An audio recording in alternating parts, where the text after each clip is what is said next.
செல்லமாய் ஒரு செல்லம் பிறந்தார் பார்ப்போம் வாங்க. பிள்ளையாய் நம் உள்ளம் எழுந்தார் துதிப்போம் வாங்க. செல்லமாய் ஒரு செல்லம் பிறந்தார் பார்ப்போம் வாங்க.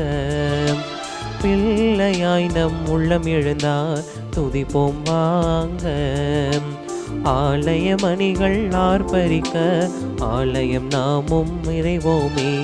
ஆதவன் இயேசுவின் பிறப்பினிலே ஆனந்தமாய் நாம் மகிழ்வோமே.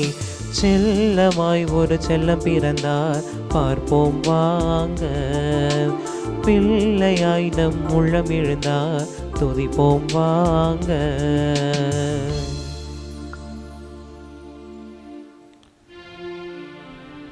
தந்தை மகன் தூய் ஆவியாரின் பெயராலே ஆமென்.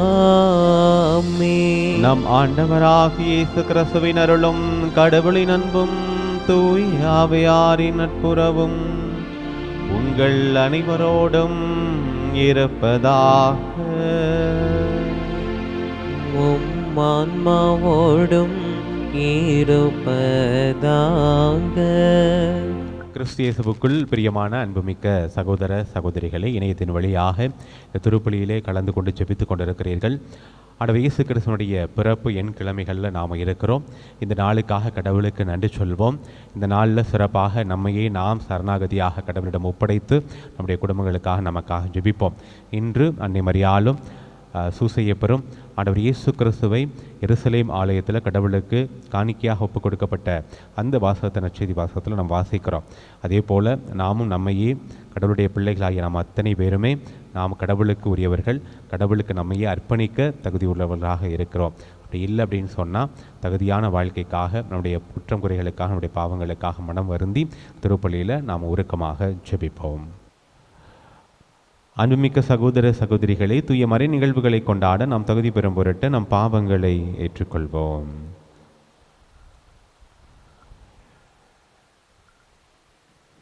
எல்லாம் வல்ல இறைவரிடமும் சகோதர சகோதரிகளே, உங்களிடமும் நான் பாவியனை ஏற்றுக்கொள்கின்றேன். ஏனெனில் என் சிந்தனையாலும் சொல்லாலும் செயலாலும் கடமையில் தவறியதாலும் பாவங்கள் பல செய்தேன். என் பாவமே, என் பாவமே, என் பெரும் பாவமே. ஆகையால் எப்பொழுதும் கன்னியான புனித மரியாவையும் வானதூதர் புனிதர் அனைவரையும், சகோதர சகோதரிகளே உங்களையும் நம் இறைவனாகிய ஆண்டவரிடம் எனக்காக வேண்டிக் கொள்ள மன்றாடுகிறேன். எல்லாம் வல்ல இறைவன் நம் மீது இரக்கம் வைத்து நம் பாவங்களை மன்னித்து நம்மை நிலை வாழ்வுக்கு அழைத்துச் செல்வாராக. ஆமென்.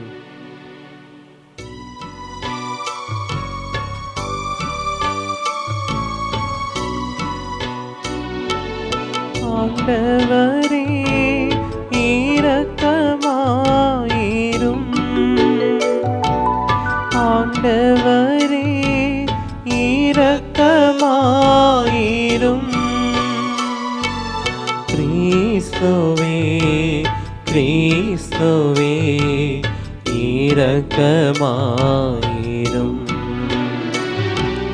கிறிஸ்துவே கிறிஸ்துவே இரக்கமாயிரும். ஆண்டவரே இரக்கமாயிரும். ஆண்டவரே இரக்கமாயிரும்.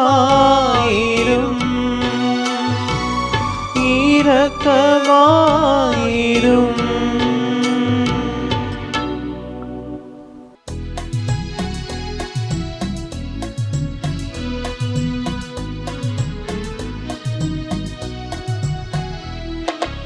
உன்னதங்களிலே கடவுளுக்கு மாட்சி உண்டாக.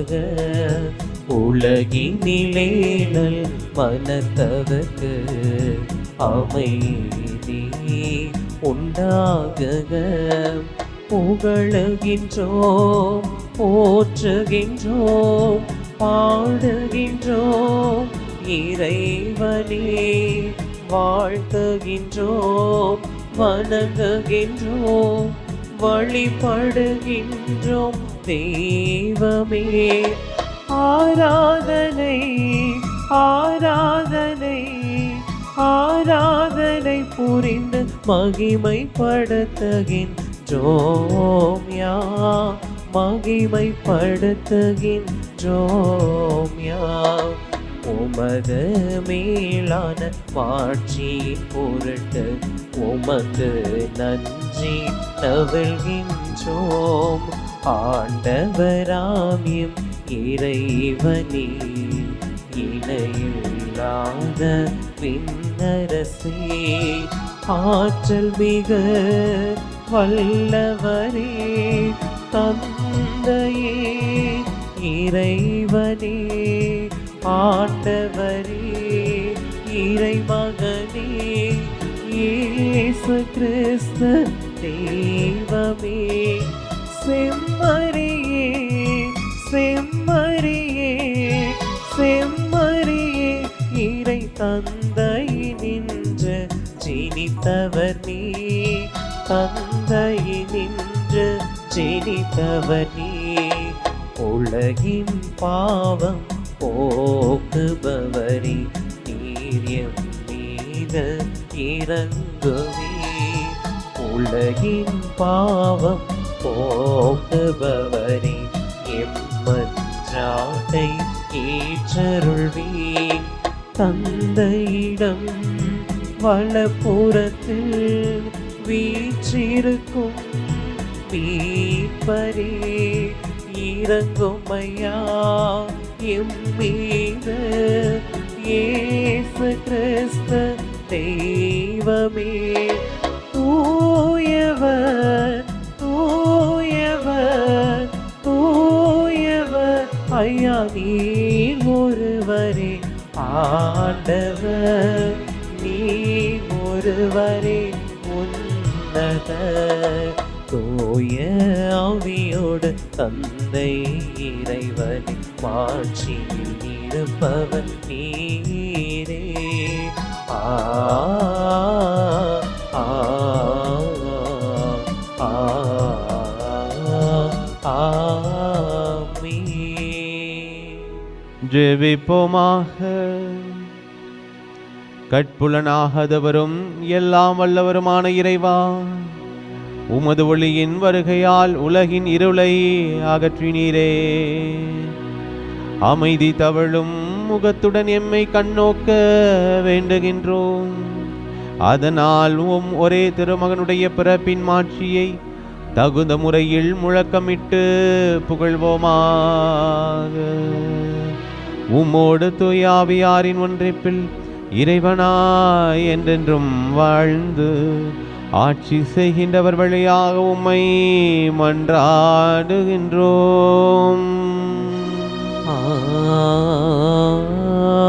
ஆமென். தம் சகோதரர் சகோதரிகளிடம் அன்பு கொள்வோர் ஒளியில் நிலைத்திருக்கின்றனர். திருத்தூதர் யோவான் எழுதிய முதல் திருமுகத்திலிருந்து முதல் வாசகம். அதிகாரம் 2, இறை வார்த்தைகள் 3 தொடங்கி 11 முடிய. என் பிள்ளைகளே, இயேசுவின் கட்டளைகளை நாம் கடைபிடிப்பதால் நாம் அவரை அறிந்து கொண்டோம் என்பது உறுதியாக தெரியும். அவரை எனக்கு தெரியும் என சொல்லி கொண்டு அவருடைய கட்டளைகளை கடைபிடிக்காதோர் பொய்யர். உண்மை அவர்களிடம் இராது. ஆனால் அவரது வார்த்தையை கடைபிடிப்போரிடம் கடவுளின் அன்பு உண்மையாகவே நிறைவடைகிறது. நாம் அவரோடு இணைந்திருக்கிறோம் என அதனால் அறிந்து கொள்ளலாம். அவரோடு இணைந்து இருப்பதாக கூறுவோர் அவர் வாழ்ந்தவாறே வாழ கடமைப்பட்டவர்கள். அன்பிற்குரியவர்களே, நான் உங்களுக்கு எழுதுவது புதியதொரு கட்டளை அல்ல, நீங்கள் தொடக்கத்திலிருந்தே பெற்றிருந்த பழைய கட்டளையை தான். அது நீங்கள் கேட்டறிந்த வார்த்தையே அப்பழைய கட்டளை. இருப்பினும் நான் உங்களுக்கு எழுதுவது ஒரு புதிய கட்டளையே. அது புதியது என்பது கிறிஸ்துவின் வாழ்விலும் உங்கள் வாழ்விலும் விளங்குகிறது. ஏனெனில் இருள் அகன்று போகிறது, உண்மை ஒளி ஏற்கனவே ஒளிர்கிறது. ஒளியில் இருப்பதாக சொல்லிக்கொண்டு தம் சகோதர சகோதரிகளை வெறுப்போர் இருளில்தான் இருக்கின்றனர். தம் சகோதரர் சகோதரிகளிடம் அன்பு கொள்வோர் ஒளியில் நிலைத்திருக்கின்றனர். இடறி விழவைக்கும் எதுவும் அவர்களிடம் இல்லை. தம் சகோதர சகோதரிகளை வெறுப்போர் இருளில் இருக்கின்றனர், இருளில் நடக்கின்றனர். அவர்கள் எங்கு செல்கின்றார்கள் என்பது அவர்களுக்கு தெரியவில்லை. ஏனெனில் இருள் அவர்களுடைய கண்களை குருடாக்கிவிட்டது. ஆண்டவரின் அருள்வாக்கு. இறைவனுக்கு நன்றி. பதிலுரை பாடல். திருப்பாடல் 96. பல்லவி. விண்ணுலகம் மகிழ்வதாக, மண்ணுலகம் களி கூர்வதாக.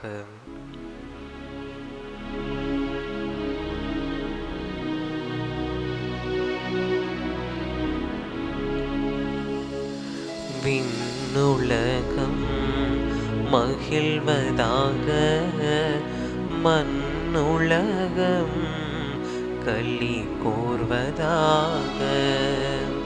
விண்ணுலகம் மகிழ்வதாக, மண்ணுலகம் களி கூர்வதாக. ஆண்டவருக்கு புதியதொரு பாடல் பாடுங்கள்.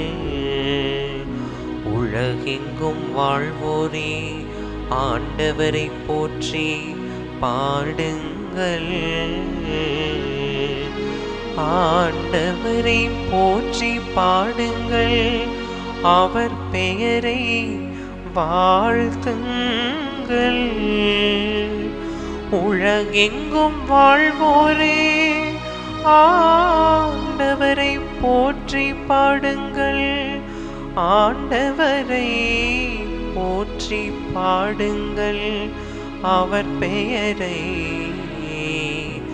என்றும் வாழ்த்துங்கள். விண்ணுலகம் மகிழ்வதாக, மண்ணுலகம் களி கோர்வதாக. விண்ணுலகம் மகிழ்வதாக, மண்ணுலகம் களி கோர்வதாக. அவர் தரும் மீட்பை நாள்தோறும் அறிவியுங்கள். பிற இனத்தாருக்கு அவரது மாட்சியை எடுத்துரையுங்கள். அனைத்து மக்களினங்களுக்கும் அவர் தம் வியத்தகு செயல்களை அறிவியுங்கள். பிற இனத்தாருக்கு அவரது மாட்சியை எடுத்துரையுங்கள். அனைத்து மக்களினங்களுக்கும் அவர் தம் வியத்தகு செயல்களை அறிவியுங்கள். அவர் தம் வியத்தகு செயல்களை அறிவியுங்கள். விண்ணுலகம் மகிழ்வதாக, மண்ணுலகம் களி கோர்வதாக. விண்ணுலகம் மகிழ்வதாக, மண்ணுலகம் களி கோர்வதாக.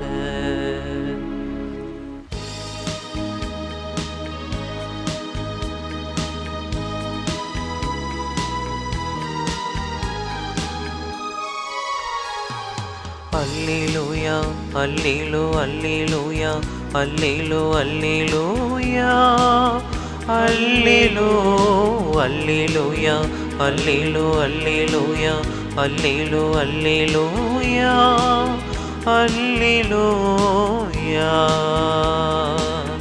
அல்லேலூயா. இம்மீட்பே பிற இனத்தாருக்கு வெளிப்படும் அருளும் ஒளியே. இதுவே உம் மக்களாகிய இஸ்ரேலுக்கு பெருமை. அல்லேலூயா, அல்லேலூயா, அல்லேலூயா அல்லேலூ அல்லேலூயா அல்லேலூ அல்லேலூயா அல்லேலூ அல்லேலூயா அல்லேலூ அல்லேலூயா அல்லேலூ அல்லேலூயா அல்லேலூயா அல்லேலூயா. ஆண்டவர் உங்களோடு இருப்பாராக. ஆன்மாவோடும் இருப்பாராக. புனித லூக்கா எழுதிய நற்செய்தியிலிருந்து வாசகம். ஆண்டவரே மாட்சி உமக்கே. லூக்கா எழுதிய நற்செய்தி அதிகாரம் 2 இறைவசனங்கள் 22 to 35 வரை. மோசேயின் சட்டப்படி தூய்மைச் சடங்கை நிறைவேற்ற வேண்டிய நாள் வந்தபோது இயேசுவின் பெற்றோர் குழந்தையை ஆண்டவருக்கு அர்ப்பணிக்க எருசலேமுக்கு கொண்டு சென்றார்கள். ஏனெனில் ஆண் தலைப்பேறு அனைத்தும் ஆண்டவருக்கு அர்ப்பணிக்கப்படும் என்று அவருடைய திருச்சட்டத்தில் எழுதியுள்ளது. அச்சட்டத்தில் கூறியுள்ளவாறு 2 மாடப்புறாக்கள் அல்லது 2 புறா குஞ்சுகளை அவர்கள் பலியாக கொடுக்க வேண்டியிருந்தது. அப்போது எருசலேமில் சிமியோர் என்னும் ஒருவர் இருந்தார். அவர் நேர்மையாளர், இறைப்பற்று கொண்டவர், இஸ்ரேலுக்கு வாக்களிக்கப்பட்ட ஆறுதலை எதிர்பார்த்திருந்தவர். தூய ஆவியை அவர் பெற்றிருந்தார். ஆண்டவருடைய மெசியாவை காணும் முன் அவர் சாகப் போவதில்லை என்று தூய ஆவியால் உணர்த்தப்பட்டிருந்தார். அந்த ஆவியின் தூண்டுதலால் அவர் கோவிலுக்கு வந்திருந்தார். திருச்சட்ட வழக்கத்திற்கு ஏற்ப செய்ய வேண்டியதை குழந்தை இயேசுவுக்கு செய்து முடிக்க பெற்றோர் அதனை உள்ளே கொண்டு வந்தபோது சிமியோன் குழந்தையை கையிலேந்தி கடவுளை போற்றி, ஆண்டவரே, உமது சொற்படி அடியான் என்னை இப்போது அமைதியுடன் போகச் செய்கிறீர். ஏனெனில் மக்கள் அனைவரும் காணுமாறு நீர் ஏற்பாடு செய்துள்ள உமது மீட்பை என் கண்கள் கண்டு கொண்டன. இம்மீட்பே பிற இனத்தாருக்கு வெளிப்பாடு அருளும் மொழி. இதுவே மக்களாகிய இஸ்ரேலுக்கு பெருமை என்றார். குழந்தையை குறித்து கூறியவை பற்றி அதன் தாயும் தந்தையும் வியப்புற்றனர். சிமியோன் அவர்களுக்கு ஆசி கூறி அதன் தாயாகிய மரியாவை நோக்கி, இதோ இக்குழந்தை இஸ்ரேல் மக்களுள் பலரின் வீழ்ச்சிக்கும் எழுச்சிக்கும் காரணமாக இருக்கும், எதிர்க்கப்படும் அடையாளமாகவும் இருக்கும். இவ்வாறு பலருடைய மறைவான எண்ணங்கள் வெளிப்படும். உமது உள்ளத்தையும் ஒரு வாள் ஊடுருவி பாயும் என்றார். ஆண்டவரின் அருள்வாக்கு. கிறிஸ்துவே உமக்கு புகழ். கிறிஸ்து இயேசுவுக்குள் பிரியமான அன்புமிக்க சகோதர சகோதரிகளே, ஆராதனை டிவி யூடியூப் சேனலில் ஒவ்வொரு நாளும் திருப்பலியை கொடுத்து கொண்டிருக்கிறோம். இந்த நாள் திருப்பலி வழியாக உங்களை சந்திப்பதில் பெரும் மகிழ்ச்சி. கடந்த ஏப்ரல் மாதத்திலிருந்து தினந்தோறும் திருப்பலி பல்வேறு அருட்தந்தையர்கள் உங்களுக்காக ஜெபித்துக் கொண்டிருக்கிறார்கள். இன்னும் திரைக்கு பின்னால் இருந்து பலர் இதற்காக உழைத்து கொண்டிருக்கிறார்கள். இந்த ஊடகம் வழியாக செய்யக்கூடிய இந்த நற்செய்தி பணியில் நீங்களும் உங்களை இணைத்து கொண்டு எங்களுக்காக உதவி செய்து கொண்டிருக்கிறீர்கள், ஒத்துழைப்பை கொடுத்து கொண்டிருக்கிறீர்கள். அதற்காக நாங்கள் நன்றி கூறுகிறோம். இதோ இந்த ஆண்டு நிறைவடைந்து புதிய ஆண்டுக்குள்ளே நாம் அடியெடுத்து வைக்க போகிறோம். புதிய ஆண்டுக்கு நீங்கள் கொடுக்கக்கூடிய மிகப்பெரிய கிஃப்ட் என்ன அப்படின்னு சொன்னால், எங்களுக்கு இன்னும் நிறையா பேருக்கு இந்த நிகழ்ச்சிகளை எல்லாம், இந்த திருப்பலி எல்லாம் சென்று சேர வேண்டும். அதற்கு நீங்கள் இந்த காணொளிகளை பகிர வேண்டும் என்று சொல்லி ஆசைப்படுகிறோம். நிறையா பேருக்கு உங்களுடைய உற்சாக உறவினர்கள், நண்பர்களுக்கு இதை கொண்டு போய் சேர்க்கணும், இதை பகிரணும் அப்படின்னு சொல்லி அதுதான் எங்களுக்கு நீங்கள் கொடுக்குற மிகப்பெரிய கிஃப்டாக இருக்கும். ஆகவே இன்னும் நிறையா பேருக்கு இதை கொண்டு போய் சேருங்க. நிறையா பேர் இதை பார்க்கணும். இன்னும் நிறையா நிகழ்ச்சிகள், பாடல்களை வெளியிடுகிறோம். இன்னும் நற்கருணை ஆராதனை, ஜெபங்கள் அப்படின்னு சொல்லி இன்னும் நிறைய நற்செய்திகள், நற்செய்தி பகிர்வுகள் அப்படின்னு சொல்லி நிறையா அருட்தந்தையர்கள் இதில் தங்களையே ஈடுபடுத்தி கொண்டிருக்கிறார்கள். நீங்கள் அதிகமாக பார்க்கும் பொழுது தான் எங்களுக்கும் பெரிய உற்சாகம் இருக்கும். இன்னும் நிறைய நம்ம செய்யணும் அப்படின்னு சொல்லி எங்களுக்கு உற்சாகம் இருக்கும். ஆகவே நிறையா பேருக்கு இதை பகிர வேண்டும் என்று சொல்லி ஆசைப்படுகிறோம். புதிதாக ஆராதனை மினிஸ்ட்ரிஸ் அப்படின்னு சொல்லி நாங்கள் ஆரம்பித்திருக்கிறோம். ஒரு சில நாட்களுக்கு முன்பாக மறைவுரையில் சொன்னேன், சமூக சேவையில் நாம் ஒன்றிணைத்து ஒருங்கிணைந்து நாம் செய்ய வேண்டும் அப்படின்னு சொல்லி நிறைய காரியங்களை முன்னெடுக்க வேண்டும் என்று சொல்லி ஆசைப்படுகிறோம். அதுலேயும் நீங்கள் உங்களை இணைத்துக்கொள்ள வேண்டும் என்று சொன்னால் தாராளமாக எங்களை தொடர்பு கொள்ளலாம். நீங்கள் எங்கே இருந்தாலும் உங்களுடைய உடனிருப்பு, உங்களுடைய ஜெபங்கள், உங்களுடைய உதவிகள் மூலமாக இந்த பணியில் நிறையா குழந்தைகள், நிறையா பேருக்கு படிக்க வைக்க வேண்டிய நம்ம சூழ்நிலையில் இருக்கும். நிறைய பேர் மருத்துவ செலவு, நிறைய பேருக்கு நம்ம ஆதரவாக இருக்க வேண்டிய சூழ்நிலையில் இருக்கிறோம். வயதானவர்கள் இருக்கிறார்கள். இன்னும் பல்வேறு காரியங்கள் சமூகத்தில் நம்ம செய்ய வேண்டியது, இயற்கை சார்ந்த காரியங்கள், இப்படியாக பல்வேறு காரியங்களில் என்னோடு இருக்கக்கூடிய நண்பர்கள், என்னோட தெரிந்தவர்கள், அவர்களை எல்லாம் ஒன்றிணைத்து ஒரு மிகப்பெரிய ஒரு காரியமாக இதை செய்ய நாங்கள் முற்பட்டு கொண்டிருக்கிறோம். அதில் உங்களையும் இணைத்துக்கொள்ள நாங்கள் ஆசைப்படுகிறோம். நீங்களும் எங்களோடு தாராளமாக இணைந்து உங்களால் முடிந்த அளவு எங்களுக்கு உதவி செய்ய வேண்டும் என்று சொல்லி ஆசைப்படுகிறோம். அதற்காக சிறப்பாக ஜெபியுங்கள். புதிய ஆண்டில் இன்னும் பல்வேறு காரியங்களை, கடவுள் காரியங்களை நம்ம எல்லோருமே இணைந்து செய்வோம். இந்த திருப்பலி நம்ம இணையத்தில் கொடுக்கும் பொழுது அதற்கு மிக முக்கியமான காரணம், யாரெல்லாம் ஆலயத்திற்கு சென்று திருப்பலி பார்க்க முடியவில்லையோ அவர்களுக்காகத்தான் கொடுக்கிறோம். தொலைக்காட்சியாக இருக்கட்டும் சரி, இணையத்தின் வழியாக இருக்கட்டும் சரி, யாரெல்லாம் வயது முதிர்ந்தவர்களாக இருக்கிறார்களோ, உடல்நிலை சரியில்லாமல் இருக்கிறார்களோ, சில வெளிநாடுகளில் ஆலயம் பக்கத்தில் இல்லாமல் இருக்கும், தினந்தோறும் திருப்பலியில் பங்கேற்க ஆசைப்படுகிறேன், ஞாயிற்றுக்கிழமை தான் கொஞ்சம் தூரமாக நான் பயணப்பட்டு நாங்கள் போயிட்டு திருப்பலியை பார்க்குறோம் அப்படின்னு சொல்லக்கூடியவர்கள் தாராளமாக இணையத்தின் வழியாக திருப்பலியை பார்க்கலாம். யாருக்கெல்லாம் வாய்ப்பு இருக்கிறதோ தயவு செய்து நேரடியாக சென்று ஆலயத்திற்கு சென்று திருப்பலியை பார்த்து ஆண்டவருடைய பிரசன்னத்தில் நற்கருணை உட்கொண்டு வர வேண்டும் என்று சொல்லி நாங்கள் ஆசைப்படுகிறோம். ஆனால் ஆலயத்திற்கு சென்று நான் பார்த்து விட்டேன் ஃபாதர், நான் இன்னொரு திருப்பலி பார்க்க ஆசைப்படுகிறேன் இணையத்தில் அப்படின்னு சொன்னால் தாராளமாக நீங்கள் பார்க்கலாம். அதற்காக தான் நாங்கள் இந்த நிகழ்ச்சிகளை கொடுத்து கொண்டிருக்கிறோம். அதே நேரத்தில் நிறைய பேர் இறைவார்த்தை பகிர்வை கேட்டு பயனடைகிறார்கள். இதில் இருக்கக்கூடிய பிரசங்கத்தை மட்டும் கேட்குறாங்க. அதுவுமே எங்களுக்கு கொடுக்கக்கூடிய ஒரு மிகப்பெரிய ஒத்துழைப்பாக நான் பார்க்கிறேன். அதுவுமே மகிழ்ச்சியாக இருக்கிறது. நிறைய பேர் பகிர்ந்து கொள்வார்கள். நாங்கள் வேலைக்கு சொல்லும் பொழுது இந்த பிரசங்கத்தை கேட்டுட்டு போவோம் ஃபாதர், கிச்சனில் இருக்கும்போது கேட்போம், டிவியை போட்டு விட்டு கேட்போம். அப்போ தாங்கள் எந்த வேலையில் இருந்தாலும் கூட இறை வார்த்தை தங்களுக்குள்ளே போகிறத அவர்கள் ஆசைப்படுகிறார்கள். அது உண்மையிலேயே அவர்களுடைய வாழ்க்கையில் மிகப்பெரிய மாற்றத்தை ஏற்படுத்தும் அப்படிங்கிறதுல எந்த சந்தேகமும் இருக்காது. அப்படியாக இப்படி இந்த நற்செய்தி பகிர்வில் நீங்கள் இப்போ இணைந்திருக்கிறீர்கள் என்று சொன்னால் நீங்களே உங்களை ஒரு கேள்வி கேட்டுக்கொள்ளுங்கள். நான் என் ஆண்டவர் இயேசு கிறிஸ்துவை உண்மையிலேயே அறிந்திருக்கிறேனா? நான் என்னோடு ஆண்டவர் இயேசு கிறிஸ்து இணைந்திருக்கிறாரா அப்படின்னு சொல்லி நம்ம உறுதிப்பட சொல்ல முடியுமா? என்னோடு ஆண்டவர் இயேசு கிறிஸ்து இணைந்திருக்கிறார் அப்படின்னு சொன்னால் அதை விட மிகப்பெரிய பாக்கியம், கிருபை என்னவாக இருக்க முடியும்? நான் இந்த உலகத்தில் தனியாக இல்லை. என்னை யார் வேணாலும் கைவிட்டு விட்டு போகலாம். என்னுடைய நண்பர்கள், என்னுடைய பெற்றோர், என்னுடைய பிள்ளைகள் யார் வேணாலும் கைவிட்டு விட்டு போகலாம். ஆனால் நான் தனிமையில் இருக்கும் பொழுது என்னோடு இருக்கக்கூடிய என் ஆண்டவர் என்னோடு இணைந்திருக்கிறார் அப்படிங்கிற உணர்வு நமக்குள்ளே இருக்குது அப்படின்னு சொன்னால் கண்டிப்பாக நான் தனிமையில் இருப்பது கிடையாது.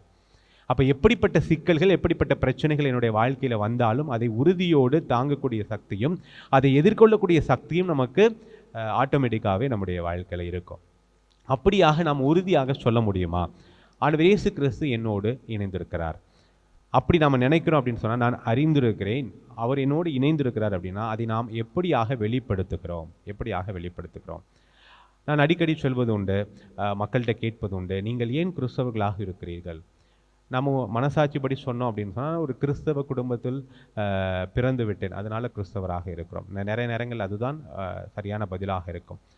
நான் சின்ன குழந்தையாக இருக்கும் பொழுது நமக்கு ஞானஸ்தானம் கொடுத்தாங்க. ஆனால் வளரும் பொழுது நம்ம ஞானஸ்தானம் கொடுக்கும் பொழுது நம்முடைய சார்பாக நம்முடைய பெற்றோர்கள் உறுதிமொழி எடுக்கிறாங்க. நம்மளை அந்த ஆன்மீக வாழ்க்கையில் ஆண்டவருடைய வார்த்தையின்படி நம்மளை வளர்த்தெடுப்ப முடியும்னு சொல்லி உறுதிமொழி எடுக்கிறார்கள். நாம் எப்படிப்பட்ட சூழ்நிலையில் வளர்ந்து வருகிறோம்? என்னுடைய வாழ்வின் அங்கமாக என்னுடைய சமயம் சார்ந்த இந்த விஷயங்களும் இருக்கிறதா, இல்லை என்னுடைய வாழ்க்கையில் ஒரு பகுதியாக மட்டும் இருக்கிறதா? இந்த உலக காரியங்களுக்குள்ள அதிகமாக நான் சிக்குண்டு இதை நான் ஏதோ ஞாயிற்றுக்கிழமைகளில் திருப்பலி, முக்கியமான நாட்களில் திருப்பலி அப்படின்னு சொல்லி நம்ம அதை பயன்படுத்தி அதை அந்த நாட்களில் மட்டுமே நான் செய்து கொண்டிருக்கிறேன், அது ஒரு கடமையாக மட்டும் செய்து கொண்டிருக்கிறேனா? இதையெல்லாம் நம்ம சிந்தித்து செயல்பட நம்ம அழைக்கப்படுகிறோம் இந்த நாளில். அப்படியாக நம்முடைய வாழ்வு இருக்கிறது அப்படின்னு சொன்னால், நான் கடவுளை முழுமையாக அறிந்திருக்கிறேன் அப்படின்னு சொல்ல முடியாது. அது கண்டிப்பாக ஒரு பொய்யாக தான் இருக்கும். கடவுளை என்னோடு இணைந்து செயல்பட்டு கொண்டிருக்கிறார் அப்படின்னு சொல்லி சொல்ல முடியாது. இப்போது நான் ஒருத்தரை முழுமையாக அறிந்து கொள்ள முடியும் அப்படின்னு சொன்னால், அவர் என்னோடு இணைந்திருக்கிறார், அவருடைய பாதையில் நான் பயணிக்கிறேன் அப்படின்னு சொன்னால், முதல்ல நாம் செய்ய வேண்டிய காரியம் அவருடைய வார்த்தையின்படி நாம் வாழ வேண்டும். அது ரொம்ப முக்கியமான ஒரு விஷயம். அதைத்தான் இன்றைக்கி முதல் வாசகத்தில் புனித யோவான் ரொம்ப அருமையாக எடுத்துரைப்பதாக நான் பார்க்கிறேன். இயேசுவின் கட்டளைகளை நாம் கடைபிடிப்பதால் நாம் அவரை அறிந்து கொண்டோம் என்பது உறுதியாக தெரியும். அப்போது நான் கிறிஸ்துவை அறிந்திருக்கிறேன், நான் கிறிஸ்துவை பின்பற்றுகிறேன், இயேசு கிறிஸ்து என்னோடு இணைந்திருக்கிறார் அப்படின்னு சொன்னால் அதை எப்படி வெளிப்படுத்த முடியும் அப்படின்னு சொல்லி புனித யோவான் சொல்கிறார். அவருடைய கட்டளைகளை கடைபிடிப்பதால், அவருடைய வார்த்தைகளின்படி வாழ்வதால் மட்டுமே அதை நாம் உறுதி செய்ய முடியும். இல்லை அப்படின்னு சொன்னால் நாம் பொய்யர்களாகத்தான் இருக்கிறோம். சமூகத்தினுடைய ஒரு கட்டமைப்பில் வெளியில் நம்ம சொல்லிக் கொள்வதற்காக நான் ஒரு கிறிஸ்தவன் அப்படின்னு சொல்லி ஒரு அடையாளத்திற்காக நாம் இருப்போம். அப்படி தான் இருக்கும் நம்முடைய வாழ்க்கை. ஆனால் எப்பொழுது கடவுளுடைய வார்த்தையை நான் உள்வாங்கி அதை என்னுடைய வாழ்வாக மாற்றி அதை கடைபிடிக்கிறேனோ அப்பொழுது தான் ஆண்டவர் இயேசு கிறிஸ்துவை நான் அறிந்திருக்கிறேன். நாம் ஒரு கிறிஸ்துவ குடும்பத்தில் பிறந்து விவரம் அறியாத அந்த குழந்தை பருவத்தில் நான் ஞானஸ்தானம் பெற்றிருந்தாலும், நான் வளரும் பொழுது என் ஆண்டவர் இயேசு கிறிஸ்துவை பற்றி நான் விவிலியத்தில் படித்து அதை நான் அதை இமேஜினேஷன் பண்ணி பார்க்கணும். அந்த வார்த்தைகள் உயிருள்ள வார்த்தைகள். அதன் அவருடைய கால சூழ்நிலையில் அவரோடு நான் வாழாமல் இருந்தாலும் வாழ்ந்தவர்கள் தங்களுடைய அனுபவத்தை வார்த்தைகளாக கொடுத்து சென்றிருக்கிறார்கள். இப்போது ஒரு சில தலைவர்களை நமக்கு பிடிக்கும். நம்ம பள்ளி பருவத்தில் இருக்கும்பொழுது தலைவர்களை பற்றி படிச்சிருப்போம், பிடிக்கும். அவர்கள் வாழ்ந்த காலகட்டத்தில் நம்ம வாழ்ந்திருக்க மாட்டோம், ஆனால் அவர்களை பற்றி அறிந்திருக்கிறோம். அவங்கள நம்ம இமேஜின் பண்ணி பார்க்குறோம். எப்படின்னா அவங்களுடைய வாழ்க்கையை பற்றி நாம் படிக்கும் பொழுது, அந்த நிகழ்வுகளை பற்றி நாம் பார்க்கும் பொழுது அது வந்து அவர்களோடு வாழ்ந்த அந்த உணர்வை நமக்கு ஏற்படுத்தி கொடுக்கிறது. அதனால எனக்கு இது பிடித்த தலைவராக இவர் இருக்கிறார் அப்படின்னு சொல்கிறோம்ல. அதுபோல் ஆண்டவர் இயேசு கிறிஸ்து இன்னும் உயிருள்ளவராக, நம்மோடு பயணிக்கக்கூடியவராக, நம்முடைய மீட்பராக இருக்கிறாரே. அப்போ அவர் கண்டிப்பாக இந்த உயிருள்ள வார்த்தைகள் நமக்கு மிகப்பெரிய தாக்கத்தை ஏற்படுத்தி கொடுக்கும். அப்போ அந்த வார்த்தைகளை நான் என்னுடைய வாழ்க்கையில் கடைபிடிக்கும் பொழுது நான் முழுமையாக என் ஆண்டவர் இயேசு கிறிஸ்துவை அறிந்து கொண்டு, அப்போ நம்ம உறுதியாக சொல்ல, நான் ஒரு கிறிஸ்தவன் அப்படின்னு சொல்லி உறுதியாக சொல்ல முடியும். அப்படியாக வாழும் பொழுது அவர் என்னோடு இணைந்து இருக்கிறார். அவர் இணைந்திருக்கிறார் அப்படின்னு சொன்னால் வேற எதுக்கு நம்ம கவலைப்பட வேண்டி இருக்கிறது? புனித பவுல் சொல்வாரு, எனக்கு வலுவூட்டுகிறவரின் துணையை கொண்டு என்னால் எதையும் செய்ய எனக்கு ஆற்றல் இருக்கிறது அப்படின்னு சொல்லுவாரே. அப்போ என்னோடு ஆண்டவர் இயேசு கிறிஸ்து இருக்கிறார் அப்படின்னு சொன்னா என்னால் எதையும் செய்ய ஆற்றல் இருக்கும் அப்படிங்கிற மன உறுதி நமக்குள்ள வரும். தொடர்ந்து புனித யோவான் சொல்றாரு, அவரது வார்த்தையை கடைபிடிப்போரிடம் கடவுளின் அன்பு உண்மையாகவே நிறைவடைகிறது. கடவுளுடைய அன்பு, நான் ஒரு சில நாட்களுக்கு முன்பாக புனித யோவானுடைய விழா என்று சொன்னேன். அவருடைய சாரம்சம், எழுத்துக்களினுடைய சாரம்சமாக அவர் அன்பு, கடவுள் அன்பாய் இருக்கிறார், அன்பை மையப்படுத்தி அவர் எழுதியிருக்கிறார் என்று சொன்னேன். அவர் சொல்றாரு, கடவுளுடைய அன்பு உண்மையாகவே எங்கே நிறைவடையுது அப்படின்னு சொன்னால், மீண்டுமாக அவருடைய வார்த்தைகளை நாம் கடைபிடிக்கும் பொழுதுதான், அப்பொழுதுதான் அவர் நம்மோடு இணைந்திருக்கிறார் என்பதை நாம் உறுதிப்பட சொல்ல முடியும். இல்லை அப்படின்னு சொன்னால் நாம் இருளில் இருந்து கொண்டு நான் ஒளியின் மக்களாக இருக்கிறேன், நான் ஒளியில் இருக்கிறேன் அப்படின்னு சொல்லி நாம் பொய்யர்களாக வாழ்ந்து கொண்டிருப்போம். இப்போது இதனுடைய செயல்பாடு, இதனுடைய ஆக்ஷன் எங்கே வருது? நான் இப்போ வந்து ஆண்டவருடைய வார்த்தையை நான் வந்து கடைபிடிக்கிறேன். எப்படி கடைபிடிக்க முடியாது? வெளிப்படுத்தணும்ல. இப்போ நான் அன்பு செய்கிறேன், ஒருத்தர் அன்பு செய்கிறேன் அப்படின்னு சொன்னால் நம்ம எப்படி அதை வெளிப்படுத்தாமல் எப்படி அவங்களுக்கு தெரியும்? நான் ஒருத்தவங்களை அன்பு செய்கிறேன் அப்படின்னு சொன்னால் அன்பின் அடையாளமாக அவர்களுக்கு ஒரு பரிசை கொடுக்கிறது, முக்கியமான நாட்களில் ஒரு பரிசை கொடுக்கிறது, அவர்களுக்காக நான் உடன் இருப்பது, அவர்களுக்காக ஆறுதலாய் இருப்பது, அவர்களுடைய துன்ப நேரங்களில் அவர்களோடு துணை இருக்கக்கூடிய அந்த நிகழ்வுகள், நாம் அவர்களுடன் பேசக்கூடியது, அன்பை எப்படியாவது நம்ம வெளிப்படுத்தி கொண்டு இருக்கிறோம். உங்கள் எல்லாருக்குமே தெரியும், நீங்களெல்லாம் ஏதோ ஒரு விதத்தில் யாராவது உங்கள் தாய் தந்தை மீது வைத்திருக்கக்கூடிய அன்பை, பிள்ளைகள் மீது வைத்திருக்கக்கூடிய அன்பு, ஒரு காதலி மீது வைத்திருக்கக்கூடிய அன்பை வெளிப்படுத்தி கொண்டே இருக்கிறோம். வெளிப்படுத்தாத அன்பு அப்படிங்கிறது வந்து அவங்களுக்கு கடைசி வரைக்கும் தெரியாமையே போயிடும். அது எந்த காரியமாக, ஒரு மரியாதையினால் கூட அதை வெளிப்படுத்தணும். அப்போது கடவுளுடைய வார்த்தையை நான் கடைப்பிடிக்கிறேன் அப்படின்னு சொன்னால் அதை நான் வெளிப்படுத்த கடமைப்பட்டிருக்கிறேன். அப்போ இதை எப்படி வெளிப்படுத்த முடியும் அப்படின்னு சொல்கிறாருன்னா, என்னோடு வாழக்கூடிய என் சகோதர சகோதரிகளுக்கு அந்த அன்பை நான் கொடுத்து, அவர்களுக்கு நான் உதவி செய்து, அவர்களை மன்னித்து, அவர்கள் மீது இரக்கம் காட்டி நான் வாழும் பொழுது, அதை நான் என்னுடைய செயலில் காட்டும் பொழுது தான் அது வெளிப்படுகிறது. ஆக ஆண்டவர் இயேசு கிறிஸ்துனுடைய இந்த மண்ணுலக பிறப்பு என்பது தெளிவுபடுத்துவது, இன்றைய நற்செய்தியில் நமக்கு தெளிவுபடுத்துகிறது, ஒரு குறிப்பிட்ட மக்களுக்கான கடவுளாக அவர் வரவில்லை. அதுநாள் வரைக்கும் இஸ்ராயேல் மக்கள் தாங்கள் கடவுளால் தேர்ந்து கொள்ளப்பட்ட மக்கள் இனமாக இருக்கிறோம். அப்போது நமக்கு கடவுள் ஒரு மீட்பரை அனுப்புவார் அப்படின்னு சொல்லி ஏங்கி கொண்டிருக்கிறார்கள். அவர்கள் நினைத்த ஒரு ஏக்கம் எப்படியாக இருந்தது? நம்ம கடவுளால் தேர்ந்து கொள்ளப்பட்ட இனம் அப்படிங்கிறதுனால ஒருவர் வந்து அரசரை போல வந்து நம்மை வந்து போரிட்டு அடிமைத்தனத்திலிருந்து மீட்டு நமக்கு மிகப்பெரிய அரியணையில் நம்மளை வந்து இந்த உலகத்திலே நம்மை தனிமைப்படுத்தி நம்மளை வச்சிருப்பார் அப்படிங்கிற ஒரு எண்ணத்தோடு இருக்கிறார்கள். ஆனால் ஆண்டவர் இயேசு கிறிஸ்து அவர்கள் எதிர்பார்த்தபடி அல்ல, மாறாக ஒரு சாதாரண மாட்டுத் தொழுவத்தில், ஒரு ஏழை குடும்பத்தில் கடவுள் அவரை பிறக்க வைக்கிறார். அதன் மூலமாக அவர் வெளிப்படுத்துவது என்ன அப்படின்னு சொன்னால், ஒரு குறிப்பிட்ட மக்கள் இனத்திற்காக அல்ல, மாறாக ஆண்டவர் இயேசு கிறிஸ்து ஒட்டுமொத்த மக்கள் இனத்திற்கும் மீட்பராக பிறந்திருக்கிறார் என்பதை வெளிப்படுத்துகிறார். அதுதான் இன்றைய நற்செய்தியில் அன்னை மரியாளும் சூசையப்பரும் ஆண்டவர் இயேசு கிறிஸ்துவை எருசலேம் ஆலயத்தில் காணிக்கையாக ஒப்பு கொடுக்க சொல்லும் பொழுது, அங்கு காத்து கொண்டிருந்த சிமியோன் ஆண்டவர் மீட்பரை தன் கண்ணால் கண்டு நிறைவடைய வேண்டும், திருப்தி அடைய வேண்டும், ஆன்மா சாந்தி அடைய வேண்டும் என்று சொல்லி, அதைத்தான் இன்றைய நற்செய்தியில் நம்ம பார்க்கிறோம். அன்னை மரியாளும் சூசையப்பரும் ஆலயத்திற்கு ஆண்டவர் இயேசு கிறிஸ்துவை அர்ப்பணிக்க சொல்லும் பொழுது அங்கு சிமியோன் அவர்களை பார்க்கிறார். சிமியோன் அந்த குழந்தையை, மீட்பரை கையில் ஏந்தி அவர் சொல்லுகிற காரியம், இந்த குழந்தை பிற இனத்தாருக்கும் ஒளியாக வந்திருக்கிறது அப்படின்னு சொல்கிற காரியம் என்பது ஆண்டவர் இயேசு கிறிஸ்து ஒரு குறிப்பிட்ட மக்கள் இனத்திற்காக மட்டுமல்ல, மாறாக ஒட்டுமொத்த இனத்திற்கும் அவர் மீட்பை, விடுதலை கொடுக்க போகிறார். அப்போ இங்கே இருக்கக்கூடிய உலகத்தில் இருக்கக்கூடிய அத்தனை பேருமே வந்து கிறிஸ்தவர்களாக மாற வேண்டுமா அப்படின்னு கிடையாது. மாறாக யாரெல்லாம் ஆண்டவர் இயேசு கிறிஸ்துவனுடைய வார்த்தைகளை, ஏன்னா இன்னைக்கு நம்முடைய சமூகத்தில் நமக்கு தெரியும், வரலாற்றில் எவ்வளோ பேர் கிறிஸ்தவர்களாக இல்லாமல் இருந்தாலும் கூட, மற்ற சமயத்தை சார்ந்திருந்தாலும் கூட, ஆண்டவர் இயேசு கிறிஸ்துவனுடைய வார்த்தைகளின்படி அவருடைய வாழ்வு அமையும் பொழுது அவர்களும் அவருடைய மீட்பில் பங்கேற்கிறார்கள், மீட்பில் அவர்களும் பங்கேற்கிறார்கள், அதை பெற்றுக்கொள்கிறார்கள். அப்படிங்கிறது நம்ம மாற்றுக்கருத்து இருக்க முடியாது. அந்த கால சூழ்நிலையில் இஸ்ராயல் மக்களையும் தாண்டி இன்று உலகம் முழுமைக்கும் கிறிஸ்தவம் பரவி இருக்கிறது, ஆண்டவரை ஏற்றுக்கொண்டவர்கள் இருக்கிறார்கள் அப்படின்னு சொன்னால் அதற்கு காரணம் அவர் இந்த ஒட்டுமொத்த மனித இனத்திற்கும் மீட்பராக வந்திருக்கிறார் என்பதை அங்கு அவர் வெளிப்படுத்துவதை நாம் பார்க்கிறோம். அன்பிற்குரியவர்களே, அது மட்டும் கிடையாது, தொடர்ந்து அவர் சொல்வது இதுதான், ஆண்டவர் இயேசு கிறிஸ்துவனுடைய பிறப்பு என்பது பல இஸ்ராயல் மக்களுடைய வீழ்ச்சிக்கும் எழுச்சிக்கும் காரணமாக இருக்கும் என்று சொல்லும் பொழுது அங்கே நிறைய பேர் அதை அதிர்ந்து போகிறார்கள். காரணம், இஸ்ராயல் மக்களுக்காக வந்த கடவுள் என்று சொல்லி நினைத்திருக்கும் பொழுது அப்படியல்ல. ஆண்டவர் மாறாக யாரெல்லாம் உண்மையின் பக்கம் இருக்கிறார்களோ, நீதியின் பக்கம் இருக்கிறார்களோ அவர்களுக்காக வந்திருக்கிறார். யாரெல்லாம் இந்த சுயநலத்தினால், மனிதனுடைய சுயநலத்தினால், அவனுடைய அநீதியினால், அவனுடைய பொறாமையினால், அவனுடைய போட்டி மனப்பான்மையால் பாதிக்கப்பட்டு சமூகத்தில் அடிநிலையில் இருக்கிறார்களோ அவர்கள் சார்பாக வந்திருக்கக்கூடிய ஒரு கடவுளாக தன்னை வெளிப்படுத்துவதை பார்க்கிறோம். இந்த சரிசமமற்ற உலகத்தை மீண்டுமாக சரி செய்வதற்காக தன்னை இந்த அடிமைப்பட்ட மக்களோடு அடையாளப்படுத்தி கொள்ளக்கூடிய ஒரு கடவுளாக இருக்கிறார். அப்போ யாரெல்லாம் செருக்குடன் சிந்திக்கிறார்களோ, அன்னை மரியாளுடைய பாடலில் தான் பார்க்குறோம், யாரெல்லாம் செருக்குடன் சிந்திக்கிறார்களோ அவர்களை சிதறடிக்க, அதே நேரத்தில் அடிநிலையில் இருப்பவர்களை உயர்த்துகிற அந்த கடவுளாக தன்னை வெளிப்படுத்துவதை இயேசு கிறிஸ்துவின் மூலம் கடவுள் வெளிப்படுத்துவதை நாம் பார்க்கிறோம். அதைத்தான் நாங்கள் சிமியோன் சொல்லுகிறார், இவர் பலருடைய வீழ்ச்சிக்கும் எழுச்சிக்கும் காரணமாக இருப்பார் என்று சொல்லி.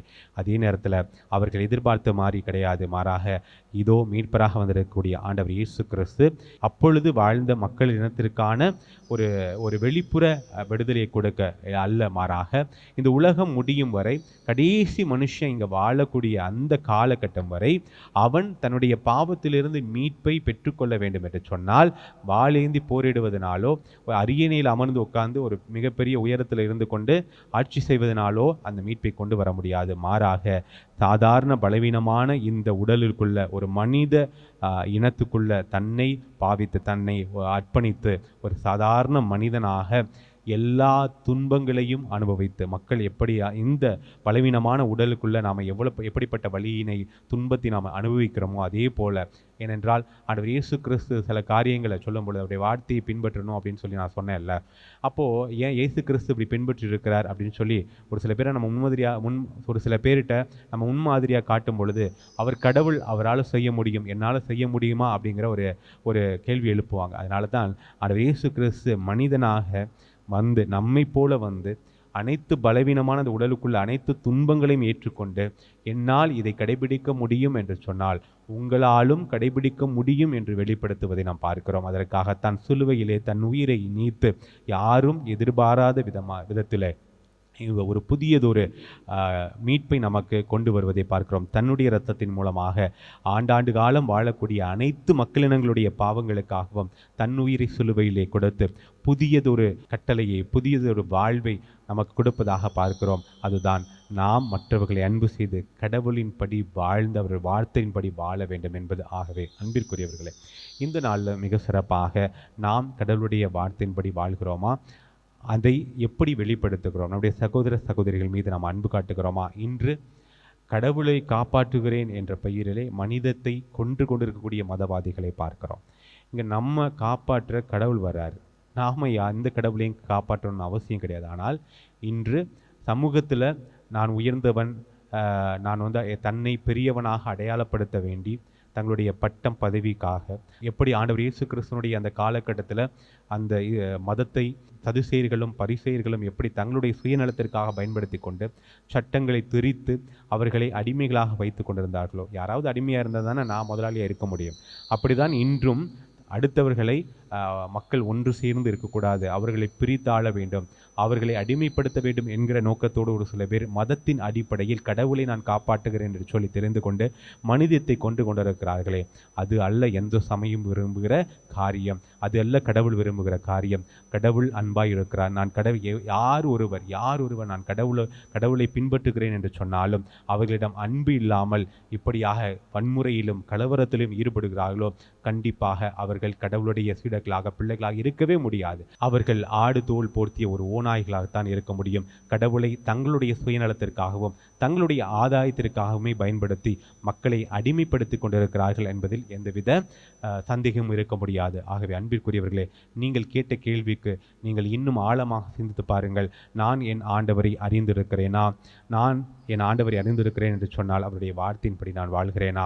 அப்படி நான் அவருடைய வார்த்தையின்படி வாழ்கிறேன் என்று சொன்னால் அவர் என்னோடு இணைந்திருப்பார். அந்த வார்த்தையை எப்படி நான் வெளிப்படுத்த வேண்டும்?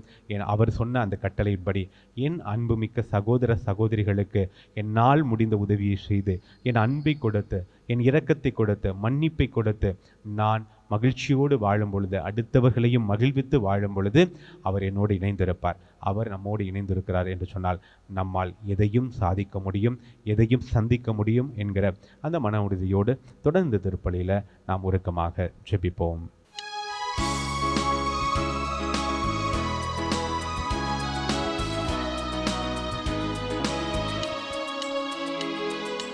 மாடடை குடிலே மாளிகையாய் மானுட மீட்பே மனு உருவாய் மசாரிக மகமப்பா மாடடை குடிலே மாளிகையாய் மானுட மீட்பே மனு உருவாய் மண்ணில் வந்தாய் மகிழ்வை தந்தாய் உள்ளம் மகிழ உறவு பெருக என்னை தருகின்றேன்.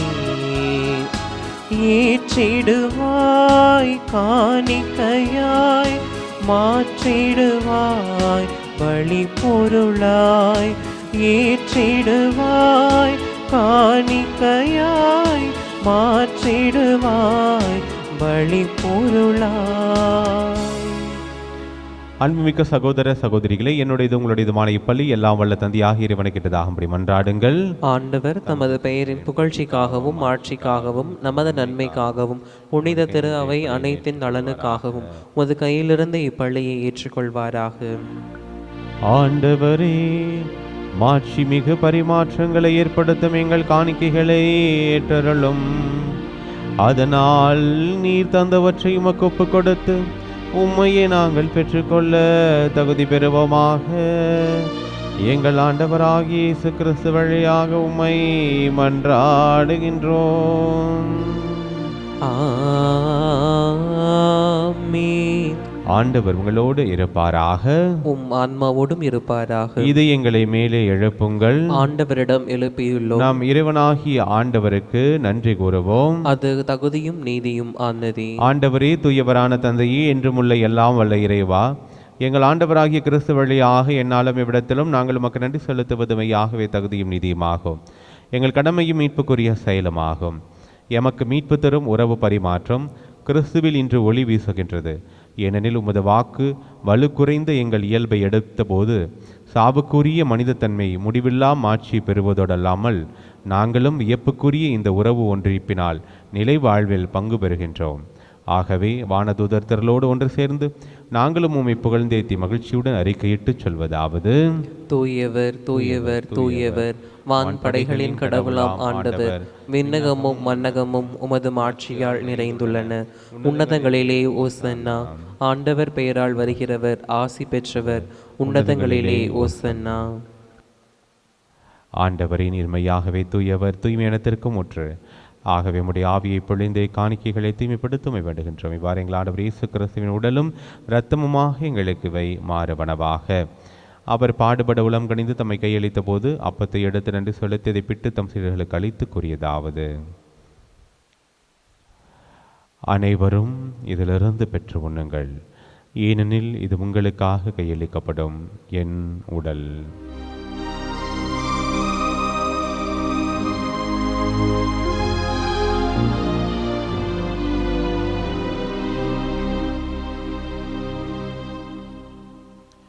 அவனமே இரவு இருந்தை அருந்திய பின் கிண்ணத்தையும் எடுத்து மீண்டும் உமக்கு நன்றி கூறி தம் சீடர்களுக்கு அளித்து அவர் கூறியதாவது: அனைவரும் இதிலிருந்து பெற்று பருகுங்கள், ஏனெனில் இது புதிய நிலையான உடன்படிக்கைக்குரிய இரத்தத்தின் கிண்ணம். இது பாவ மன்னிப்புக்கென்று உங்களுக்காகவும் பலருக்காகவும் சிந்தப்படும். இதை என் நினைவாக செய்யுங்கள்.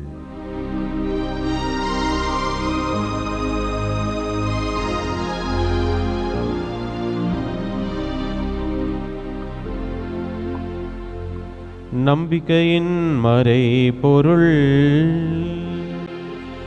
ஆண்டவரே, நீர் வருமளவும் உமது இறப்பினை அறிக்கையிடுகின்றோம்,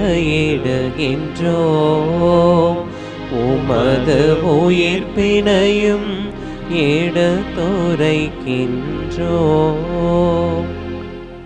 ஆகவே ஆண்டவரே, நாங்கள் கிறிஸ்துவின் இறப்பினையும் உயிர்ப்பினையும் நினைவு கூர்ந்து வாழ்வுதரும் அப்பத்தையும் மீட்பளிக்கும் கிண்ணத்தையும் உமக்கு ஒப்புக் கொடுக்கின்றோம். திருமுனின்று உமக்கு ஊழியம் புரிய தகுந்தவர்கள் எங்களை ஏற்றுக்கொண்டீர். எனவே உமக்கு நன்றி செலுத்துகின்றோம். மேலும் கிறிஸ்துவின் உடலிலும் இரத்தத்திலும் பங்குள்ளும் எங்களை தூய ஆவியார் ஒன்று சேர்க்க வேண்டும் என உம்மை தாழ்மையுடன் மன்றாடுகின்றோம். ஆண்டவரே, உலகெங்கு பரவியிருக்கும் அது திரு அவையை நினைவு கூர்ந்தலும் எங்கள் திருத்தந்தையிலேயோ எங்கள் ஆயர் ஆரோக்கியராஜ் எல்லா திருநிலையினராகிய அனைவரோடும் அது திரு அவையை அன்பில் நிறைவு பெறச் செய்திருளும். உயிர்த்தெழும் எதிர்நோக்குடன் தூயிலுள்ள எங்கள் சகோதர சகோதரிகளையும் இறந்தோர் அனைவரையும் இரக்கத்துடன் நினைவு கூர்ந்து திருமுக ஒளியின் உள்ளிற்றலும் எங்கள் அனைவரும் மீது இரக்கமாயிரம். கடவுளின் கன்னித்தாயான புனித மரியா, அவருடைய கணவரான புனித யோசேப்பு, புனித திருத்தூதர்கள், இவ்வுலகிலும் உகந்தவராயிருந்தோராகிய புனித அனைவருடன் நாங்கள் இலை வாழ்வில் பங்கொள்ளும் தகுதி பெற்று திருமணி இயேசு கிறிஸ்து வழியாக உம்மை புகழ்ந்தேத்த வரமருள உம்மை மன்றாடுகின்றோம்.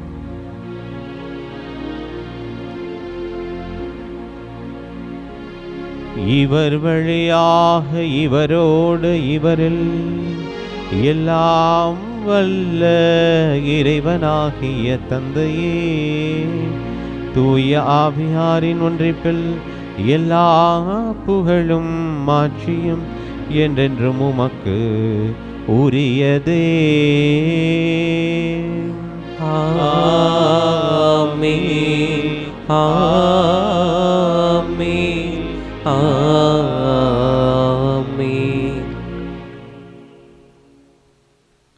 மீட்பரின் கட்டளையால் கற்பிக்கப்பட்டு இறைப்படிப்பினையால் பயிற்சி பெற்ற நாம் துணிந்து சொல்வோம்: விண்ணுலகில் இருக்கின்ற எங்கள் தந்தையே, உமது பெயர் தூயது என போற்ற பெறுக. உமது ஆட்சி வருக. உமது திருவுளம் விண்ணுலகில் நிறைவேறுவது போல மண்ணுலகிலும் நிறைவேறுக. எங்கள் அன்றாட உணவை இன்று எங்களுக்கு தாரும். எங்களுக்கு எதிராக குற்றம் செய்வோரை நாங்கள் மன்னிப்பது போல எங்கள் குற்றங்களை மன்னியும். எங்களை சோதனைக்கு உட்படுத்தாதையும், தீமையிலிருந்து எங்களை விடுவித்தருளும். ஆண்டவரே, தீமை அனைத்திலிருந்தும் எங்களை விடுவித்து எங்கள் வாழ்நாளில் அமைதியை கனிவுடன் அருளும் மன்றாடுகின்றோம். உமது இரக்கத்தின் உதவியால் நாங்கள் பாவத்திலிருந்து எப்போது விடுதலை பெற்று யாதொரு கலக்கமின்றி நலமாயிருப்போமாக. நாங்கள் எதிர்நோக்கி இருக்கும் பேரின்பத்துக்காகவும் மீட்பராகிய இயேசு கிறிஸ்துவின் வருகைக்காகவும் காத்திருக்கின்றோம். ஏனெனில் ஆட்சியும் வல்லமையும் ஆட்சியும் என்றென்றும் உமதே. ஆண்டவரே இயேசு கிறிஸ்துவே, அமைதியை உங்களுக்கு விட்டுச் செல்கின்றேன், என் அமைதியையே உங்களுக்கு அளிக்கின்றேன் என்றும் திருத்தூதர்களுக்கு மொழிந்தீரே. எங்கள் பாவங்களை பாராமல் உமது திரு அவை நம்பிக்கையை கண்ணோக்கி உமது திருவுள்ளத்திற்கு ஏற்பதற்கு அமைதியும் ஒற்றுமையும் அளித்திருள்வீராக என்று வாழ்ந்து ஆட்சி செய்கின்றவர் நீரே.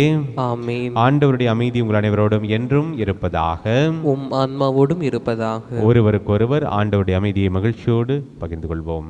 சமாதானம், சமாதானம், சமாதானம். உலகின் பாவங்களை போக்கும் இறைவனின் செம்மறியே, எங்கள் மேல் இரக்கமாயிரும். உலகின் பாவங்களை போக்கும் இறைவனின் செம்மறியே, எங்கள் மேல் இரக்கமாயிரும்.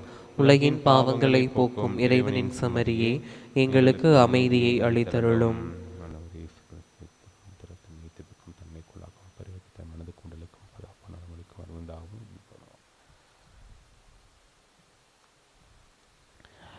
இதோ இறைவனின் செம்மறி, இவரை உலகின் பாவங்களை போக்குபவர். செம்மறியின் விருந்துக்கு அழைக்கப்பட்ட ஒவ்வொருவருமே பேறு பெற்றோர். ஆண்டவரே, நீர் நிலத்தில் எழுந்தருள நான் தகுதியற்றவன்.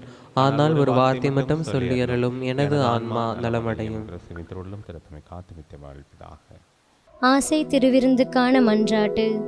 ஆண்டவரே, நீர் என் இல்லத்தில் எழுந்தருள நான் தகுதியற்றவள். ஆனால் ஒரு வார்த்தை மட்டும் சொல்லியருளும். இன்று நூற்றுவர் தலைவன் ஜெபித்தது போல நாங்களும் இப்போது உம் திருப்பாதம் பணிந்து வேண்டுகிறோம். இனிய இயேசுவே, நாங்கள் தகுதியற்றவர்களாய் இருந்தாலும் எங்கள் தகுதியின்மையை பாராமல் நீர் எங்கள் உள்ளங்களில் எழுந்து வாரும். உம் அன்பிலும் அருளிலும் நாங்கள் நிலைத்திருக்க எம்முள் எழுந்து வாரும். நன்மை செய்வதில் ஆர்வமுள்ளவர்களாய் தீமைகள் அனைத்திலிருந்தும் விடுதலை பெற்றவர்களாய் வாழவும் எங்களை வழிநடத்த வாரும். எல்லா நலன்களாலும் வளங்களாலும் எங்களை நிரப்ப வாரும். ஆமேன். நன்றி கூறி மன்றாடுவோமாக. எல்லாம் வல்ல இறைவா, எங்களுக்கு அருள் புரிய உம்மை வேண்டுகின்றோம். புனிதமான இம்மறை நிகழ்வுகளின் ஆற்றலால் எங்கள் வாழ்வு என்றும் உறுதி பெறுவதாக. எங்கள் ஆண்டவராகிய இயேசு கிறிஸ்து வழியாக உம்மை மன்றாடுகின்றோம். ஆமென். ஆண்டவர் உங்களோடு இருப்பாராக.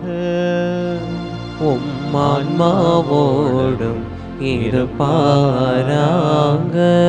எல்லாம் வல்ல இறைவன் தந்தை மகன் தூயாவி உங்கள் ஒவ்வொருவரையும் நிறைவாக ஆசிர்வதிப்பாராக. ஆமென். சென்று வாருங்கள், திருப்பலி நிறைவேறிற்று. இறைவனுக்கு நன்றி.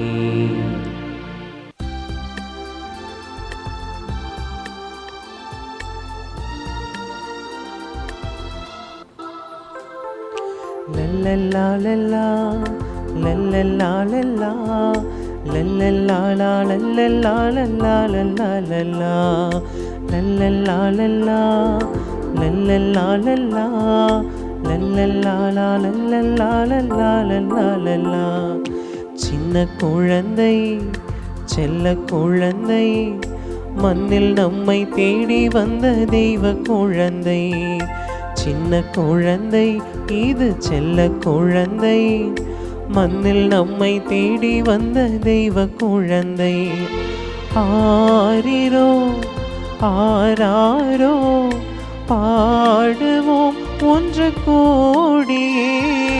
ஆரிரோ ஆராரோ பாடுவோம் ஒன்று கோடியே. விண்ணும் மண்ணும் மகிழ்ந்திட நெஞ்சமெல்லாம் நெகிழ்ந்திட நெஞ்சுக்குள்ளே பிறந்திடும் நாளிதுவே. நம் நெஞ்சுக்குள்ளே பிறந்திடும் நாளிதுவே. சின்ன குழந்தை இது செல்ல குழந்தை மண்ணில் நம்மை தேடி வந்த தெய்வ குழந்தை. சின்ன குழந்தை இது செல்ல குழந்தை மண்ணில் நம்மை தேடி வந்த தெய்வ குழந்தை. தந்தை மகன் தூய ஆவியின் பெயராலே ஆமென்.